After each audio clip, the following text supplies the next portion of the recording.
இப்போ உடம்புல ஒரு எலும்பு உடைஞ்சா உடனே எக்ஸ்ரே எடுத்து பார்த்து இதோ பிரச்சனைன்னு டாக்டர் சொல்றது ரொம்ப சுலபமான விஷயம் இல்லையா? அது ஒரு கணிதம் மாதிரி ரொம்ப துல்லியமானது. ஒரு பிளாஸ்டர் போட்டா சரியாயிடும் அப்படிங்கிற நிம்மதி உங்களுக்கு கிடைக்கும் தானே? ஆமா, கண்டிப்பா. ஒரு வெளிப்படையா தெரியற காயத்தை கையாள்றது ரொம்ப ஈஸி தான். ஏன்னா அதற்கான தீர்வு நம்ம கண் முன்னாடியே இருக்கு.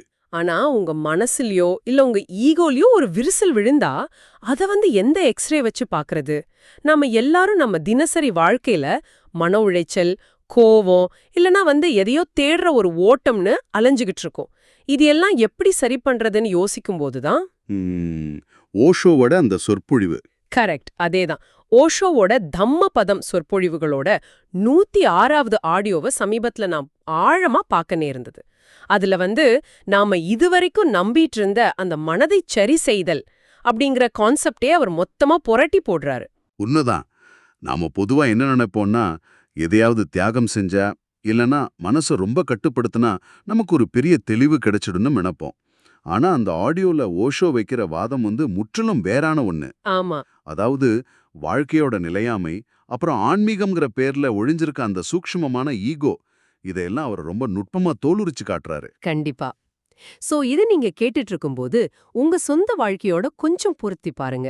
உங்க அன்றாட செயல்கள்ல இருந்து இல்ல உங்க குடும்பத்திலிருந்து தப்பி ஓடாம விழிப்புணர்வை எப்படி அடையிறது அப்படிங்கிறது தான் இந்த ஆழமான உரையாடல்ல நாம உடைச்சு பார்க்க போறோம். ரொம்ப சுவாரஸ்யமா இருக்க போகுது. ஆமா.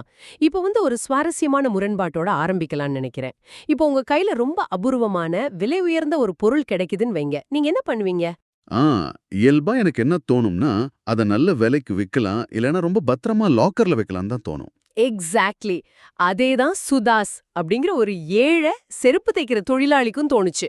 அவனுக்கு பூக்கவே முடியாத ஒரு அகால பருவத்துல ரொம்ப அபூர்வமான ஒரு தாமரை மலர் கிடைக்குது. அத வித்தா நல்ல காசு கிடைக்கும்னு கிளம்புறான். சரி, அப்புறம் என்னாச்சு? வழியில மன்னரோட மந்திரிய பாக்குறான். அந்த மந்திரி இந்த பூருக்காக 1000 பொற்காசுகள் தர தயாரா இருக்காரு. அதுக்குள்ள மன்னரே நேர்ல நான் மந்திரிய விட 10 மடங்கு அதிகமா தரேன்னு சொல்றாரு. வாவ்! சுதாஸுக்கு ஒரே குழப்பமா இருந்திருக்குமே. பயங்கர குழப்பம். இவங்க ஏன் இப்படி போட்டி போடுறாங்கன்னு விசாரிக்கும் போதுதான் தெரியுது, புத்தர் அந்த ஊருக்கு வந்திருக்காரு. அவருக்கு காணிக்கையாக்க தான் அந்த ராஜாவும் மந்திரியும் அடிச்சுக்கிறாங்கன்னு. இத கேட்ட உடனே சுதாஸ் எடுத்த முடிவு தான் என்னைய ரொம்பவே யோசிக்க வச்சது. அவன் அந்த பணத்தை நிராகரிச்சுட்டான் இல்லையா? ஆமா. அந்த பணத்தை முழுக்க நிராகரிச்சுட்டு அந்த பூவை நேரா புத்தர்கிட்டே கொண்டு போய் கொடுக்கறான். ஒரு ஏழையோட இந்த மனநிலை எனக்கு ரொம்ப ஆச்சரியமா இருக்கு. பாத்தீங்கன்னா அந்த ஏழைக்கு அந்த நொடியில ஒரு பெரிய தெளிவு பிறக்குது.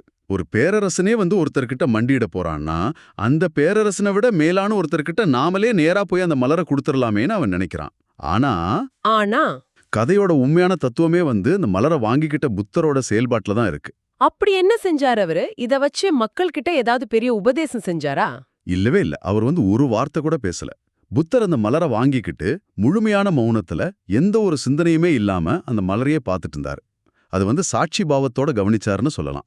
இங்கிலீஷ்ல இத விட்னஸிங் இல்லனா சாட்சி பாவம்னு சொல்லுவாங்க. கொஞ்சம் இருங்க. இந்த சாட்சி பாவம் அப்படிங்கறது கொஞ்சம் சிம்பிளா சொல்ல முடியுமா? அதாவது பாக்குறதுன்னா நாம சாதாரணமா பாக்குறது தானே. இதுல என்ன பெரிய சூட்சுமம் இருக்கு? இப்போ இத இப்படி கற்பனை செஞ்சு பாருங்க. நீங்க ஒரு பால்கனில உட்கார்ந்துகிட்டு கீழே போற டிராஃபிக்கை வேடிக்கை பார்த்துட்டு இருக்கீங்க. வண்டிகள் போகுது வருது. நீங்க அந்த வண்டிகளை நிறுத்த கீழே ஓடுறதில்ல. ஆமா, சும்மா தானே பாப்போம். கரெக்ட். ஒரு சிவப்பு நிற கார் போனா கோவப்படுறதும் இல்ல, இல்ல ஒரு வெள்ளை கார் போனா சந்தோஷப்படுறதும் இல்ல. வெறுமனே என்ன நடக்குதுன்னு பாக்குறீங்க. அதுபோலதான் புத்தர் அந்த மலரை பார்த்தப்போ, இது ரொம்ப அழகா இருக்கே, இல்லனா இது சீக்கிரம் வாடி போயிடுமே அப்படிங்கிற எந்த ஒரு மதிப்பீடும் இல்லாம, எந்த ஒரு முன்முடிவும் இல்லாம அதை கவனிச்சாரு. ஓ, ஜஸ்ட் அப்சர்வ் பண்றாரு. ஆமா. அங்க இருந்த யாருக்குமே அவர் என்ன பண்றாருன்னு புரியல. ஆனா மகாகாசியப்பர் அப்படிங்கிற ஒரு சீடர் மட்டும் இதை புரிஞ்சுக்கிட்டு மெலிதா சிரிச்சாரு. ஒரு வார்த்தை கூட பேசாம அந்த மௌனத்திலேயே இவ்ளோ பெரிய விஷயம் கடத்தப்பட்டிருக்கா? இப்போ மாட்டு வண்டியோட சக்கரம் சுழன்றுகிட்டே இருந்தாலும் அதோட அச்சு எப்போதுமே நிலையா இருக்கும் இல்லையா? அது போல வாழ்க்கையில எல்லாமே மாறிக்கிட்டே இருந்தாலும் அந்த மாற்றங்களுக்கு பின்னாடி ஒரு நிலையான தன்மை இருக்கான்னு நான் பலமுறை யோசிச்சிருக்கேன். நீங்க சொல்றீங்க பாத்தீங்களா, அந்த அச்சு, அதுதான் இந்த சாட்சி பாவம். சக்கரம் சுத்துற மாதிரி வாழ்க்கை ஓடிக்கிட்டே தான் இருக்கும். அந்த தாமரை மலர் கூட காலையில பூத்து சாயந்தரம் உதிரும் தன்மையோட இதுதான். அது வாழ்க்கையோட நிலையாமையை குறிக்குது. கரெக்ட். அந்த நிலையாமைய எந்த ஒரு சலனமும் இல்லாம கவனிக்கிறது தான் சாட்சி பாவம். வார்த்தைகளால சொல்லக்கூடிய எல்லாத்தையும் நான் கொடுத்துட்டேன், ஆனா வார்த்தைகளால கடத்த முடியாத ஒன்ன மகா காசியப்பருக்கு கொடுக்கறேன்னு சொல்லி தான் புத்தர் அந்த மலரை அவர்கிட்ட கொடுத்தாரு. இதுதான் ஜென் மரபோட ஆணிவேர். நீங்க நிலையாமைன்னு சொல்லும்போது எனக்கு ஒண்ணு தோணுது. நாம தினமும் யாரோ ஒருத்தர் இறந்து போறத பாக்குறோம், நியூஸ்ல படிக்கிறோம். ஆனாலும் நாம மட்டும் நிரந்தரமா வாழ்வோம் அப்படிங்கிற ஒரு மாயையிலேயே நாம ஓடிக்கிட்டு இருக்கோமே, அது ஏன்? அது ஏன்னா மனித மனசு மரணத்தை எப்போதுமே மத்தவங்களுக்கு நடக்கிற ஒரு விஷயமாவே ஃபைல் பண்ணி வச்சிருக்கு. நீங்க ஒரு இறுதி ஊர்வலத்தை பார்க்கும்போது கூட பாவம் அவர் இறந்துட்டாருன்னு தான் நினைக்கிறீங்க. ஆமா, நம்மள பத்தி நினைக்கிறதே இல்ல. நானும் ஒரு நாள் இப்படிதான் போவேன்னு நாம சிந்திக்கிறதே இல்ல. பிறப்புன்னு ஒண்ணு நடந்த போதே மரணத்துக்கான பயணமும் தொடங்கிடுச்சுங்கிறது தான் ஓஷோ ரொம்ப ஆழமா சுட்டி காட்டுறாரு.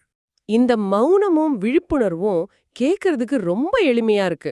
ஆனா நிறைய படிச்சவங்களுக்கு, அதாவது இந்த அதீத அறிவாளித்தனம் கொண்ட மனிதர்களுக்கு இது ஒரு பெரிய சவாலா மாறுறத நம்ம பார்க்க முடியுது. இந்த அறிவாளித்தனத்துக்கும் விழிப்புணர்வுக்கும் நடுவுல இருக்கிற வித்தியாசத்தை ஹுயனங் அப்படிங்கிற ஒரு சாதாரண நபரோட கதை ரொம்ப அழகா உடைக்குதுன்னு நினைக்கிறேன். கண்டிப்பா. ஹுயினங்கோட அந்த நிகழ்வு தர்க்க அறிவோட எல்லையை அப்படியே வெளிச்சம் போட்டு காட்டுது. ஒரு ஜென் மடாலயத்துல ஒரு வயசான குரு இருக்காரு. தனக்கப்புறம் யார் அடுத்த குருவா வர்றதுன்னு தேர்ந்தெடுக்க ஒரு போட்டி வைக்கிறாரு. ஆ, தர்மத்தோட சாராம்சத்தை 4 வரிகள்ல எழுதி வர சொல்றாரு. அந்த மடாலயத்துல ரொம்ப மதிக்கப்பட்ட ஒரு பெரிய அறிஞர் எழுதின கவிதை எனக்கு ஞாபகம் இருக்கு. அவர் என்ன எழுதினாருன்னா, மனம் ஒரு கண்ணாடி, அதுல படியும் மாசுகளை துடைப்பதே தர்மம் அப்படின்னு அவர் எழுதி வச்சாரு. உண்மையா சொல்லணும்னா இதுல என்ன தப்பு இருக்கு? இது எனக்கு ரொம்ப சரியா தானே படுது. மேலோட்டமா பார்த்தா இது சரிதான். நாம எல்லாரும் நம்ம மனச சுத்தப்படுத்தணும்னு தானே நினைச்சிட்டு இருக்கோம்.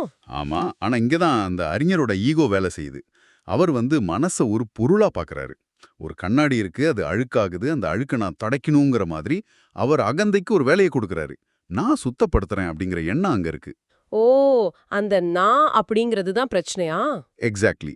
ஆனா அந்த மடாலயத்துல 12 வருஷமா சமையலறையில யாரு கூடயும் பேசாம, எந்த புத்தகமும் படிக்காம வெறும் அரிசி மட்டுமே குத்திக்கிட்டு இருந்த ஹுயினங் இந்த கவிதையை கேட்டு சிரிக்கிறாரு. அவர் சொன்ன பதில் என்னை நிஜமாவே திகைக்க வச்சுது. கண்ணாடின்னு ஒன்னே இல்லாதப்போ அதுல எப்படி தூசு படியும்னு அவர் கேட்டாரு. ஒரு சாதாரண அரிசி குத்துற தொழிலாளி எப்படி இவ்ளோ பெரிய அறிஞரை விட சிறந்த ஞானியா மாற முடியும்? இது கொஞ்சம் முரண்பாடா தோணுதே. ஏன்னா அந்த அறிஞர் வெறும் புத்தகங்கள்ல படிச்சாரு. ஆனா ஹியூனிங் அந்த 12 வருஷமும் எந்த ஒரு சிந்தனையும் இல்லாம முழு சாட்சி பாவத்துல இருந்தாரு. மனம் அப்படிங்கறத ஒரு மாயங்கிறத ஹியூனிங் உணர்ந்திருந்தாரு. இப்ப நான் உங்ககிட்ட கேக்குறேன், உங்க மனம்ங்கிறது எங்க இருக்கு? அது ஜஸ்ட் நம்ம எண்ணங்கள் தான். கரெக்ட்.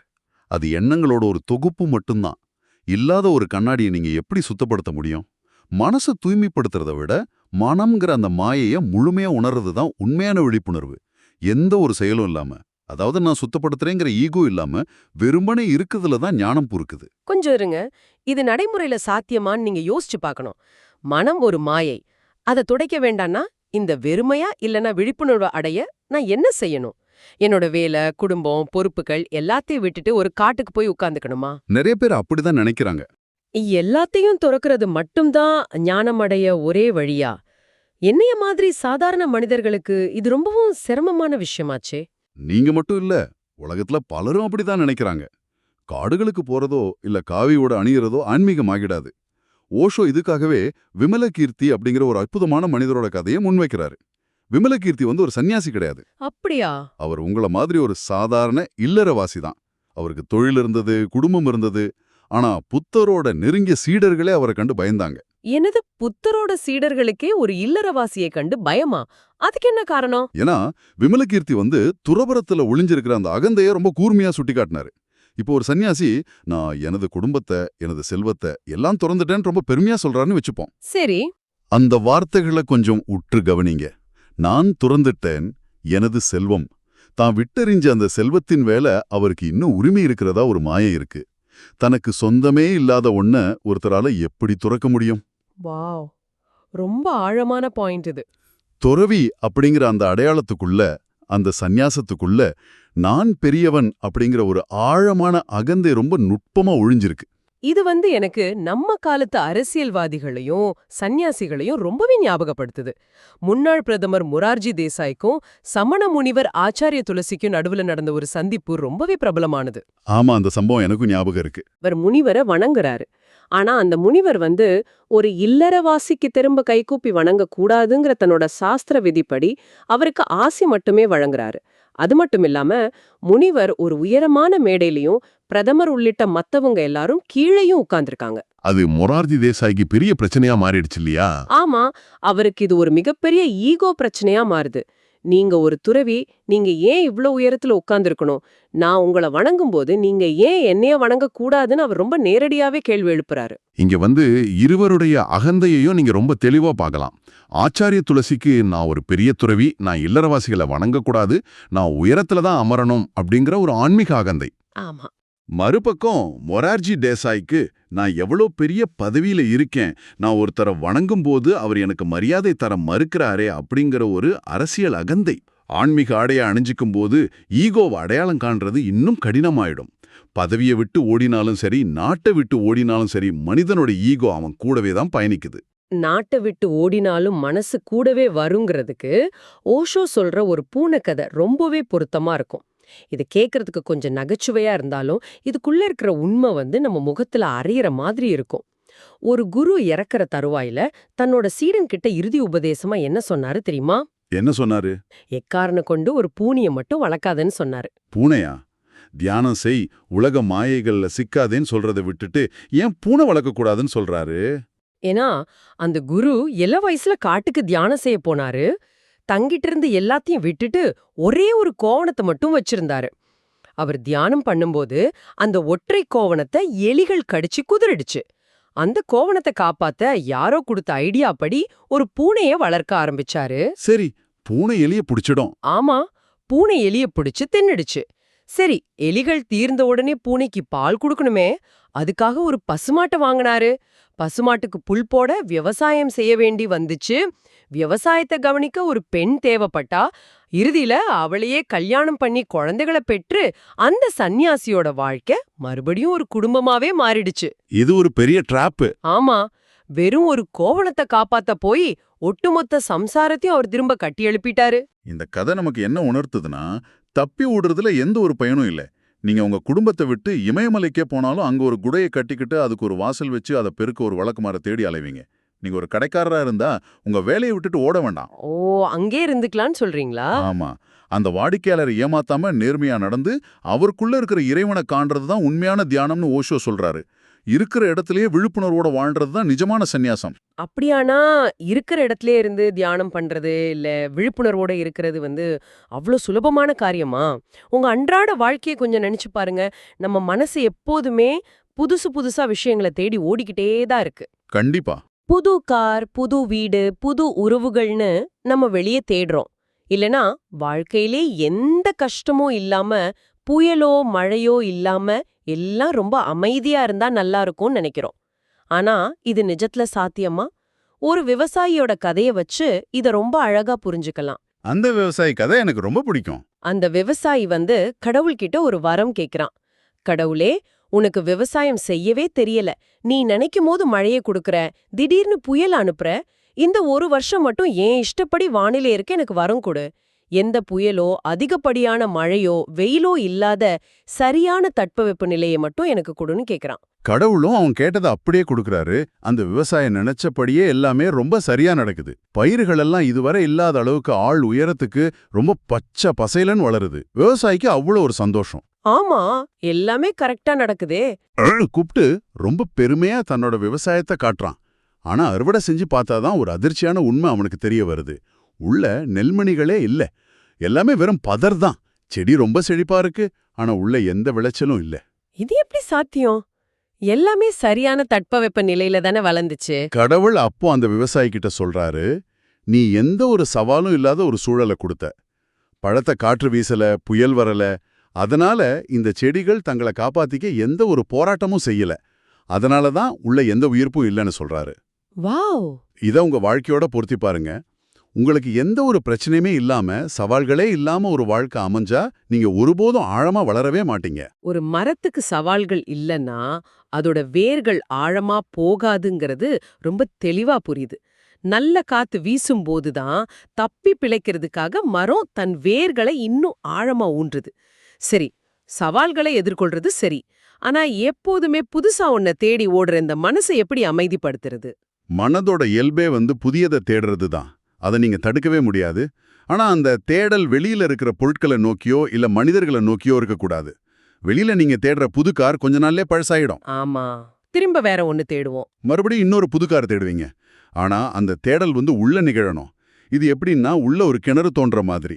முதல்ல குப்பைகள் வரும், அப்புறம் பாறைகள் தட்டுப்படும். அதையும் தாண்டி நீங்க ஆழமா தோண்ட தோண்ட தினமும் தூய்மையான புதிய ஊற்று நீர் உங்களுக்கு கிடைச்சுக்கிட்டே இருக்கும். இந்த உள்நோக்கிய தேடல்ல தான் உண்மையான புதியது எப்போதுமே இருக்கு. ஓ, அதனாலதான் ஓஷோ தன்னோட கூட்டத்துக்கு வர்ற எல்லாரையும் பார்த்து கைகூப்பி வணங்குறாரா? அவர் ஒரு குரு, மக்கள் தான் அவரை வணங்கணும். ஆனா அவர் ஏன் திரும்ப வணங்குறாருங்கிறது எனக்கு எப்போதுமே ஒரு பெரிய ஆச்சரியமா இருக்கும். அத புரிஞ்சுக்க நீங்க அந்த பிச்சைக்காரனோட கதைய கட்டாயம் கேட்கணும். 30 வருஷமா ஒருத்தன் ஒரே இடத்துல உட்கார்ந்து பிச்சை எடுத்துக்கிட்டு இருந்தான். அவனுக்கு பிழைக்க வேற வழியே தெரியல. அவன் இறந்ததுக்கு அப்புறம் மக்கள் அவன் உட்கார்ந்திருந்த அந்த இடத்தை தோண்டி பார்க்கறாங்க. அங்க ஒரு மிகப்பெரிய புதையல் இருக்கு. நிஜமாவா? ஆமா. தன் வாழ்நாள் முழுசும் ஒரு மாபெரும் புதையல் மேலேயே உட்கார்ந்துகிட்டு அவன் வெளியில பிச்சை எடுத்துக்கிட்டு இருந்திருக்கான். ஓஷோ உங்களை பார்த்து கை கூப்புறது எதற்காகனா, உங்களுக்குள்ளும் அந்த புத்தத்தன்மை, அந்த மாபெரும் புதையல் இருக்கு. நீங்க வெளியில அன்புக்காகவும் அமைதிக்காகவும் பிச்சை எடுத்துட்டு இருக்கீங்க. ஆனா உங்களுக்குள்ள ஒரு மாபெரும் சாம்ராஜ்யமே இருக்குங்கிறத நினைவூட்ட தான் அவர் உங்களை வணங்குறாரு. ரொம்ப அருமையான விஷயம். நாம ஆரம்பத்துல பேசின அந்த எக்ஸ்ரே உதாரணத்துக்கே வருவோம். வெளிப்படையா தெரியிற ஒரு உடைஞ்ச எலும்ப டாக்டர் ஈஸியா சரி பண்ணிடுவாரு. ஆனா உங்களுக்குள்ளேயே புதைஞ்சு கிடக்கிற இந்த விழிப்புணர்வு அப்படிங்கிற புதையலை கண்டுபிடிக்கிறது உங்க கையில தான் இருக்கு. நீங்க வெளி உலகத்துல எவ்ளோ பெரிய பதவியில இருந்தாலும் சரி, எவ்ளோ பணம் சம்பாதிச்சாலும் சரி, உங்களுக்குள்ள இருக்கிற அந்த புதையலை நீங்க உணராட்டி, அந்த பிச்சைக்காரனுக்கும் உங்களுக்கும் ஒரு பெரிய வித்தியாசமும் இல்லைன்னு தான் தோணுது. அது ரொம்ப நிதர்சனமான உண்மை. இந்த ஆழமான உரையாடலோட முடிவுல உங்களை நோக்கி ஒரு கேள்வியை எழுப்ப விரும்புறேன். உங்க வாழ்நாள் முழுவதும் நீங்க ஒரு மாபெரும் புதையல் மேல உட்கார்ந்துகிட்டு தான் வெளியுலகத்துக்காகவும் அமைதிக்காகவும் மகிழ்ச்சிக்காகவும் அங்கீகாரத்துக்காகவும் பிச்சை எடுத்துட்டு இருக்கீங்க. உங்க உள்ளே இருக்கிற அந்த புதையலை தோண்டி எடுக்கிறத தடுத்து உங்க கவனத்தை சிதறடிக்கிற அந்த பூனை உங்க வாழ்க்கையில எது? அந்த ஈகோவா, ஓயாத ஆசைகளா, இல்ல சவால்கள்ல இருந்து தப்பியோட நினைக்கிற எண்ணமா? அந்த பூனையை இன்னைக்கு நீங்க அடையாளம் காண போறீங்களா? சிந்திச்சு பாருங்க. இவ்வளவு நேரம் கேட்டதுக்கு ரொம்ப நன்றி.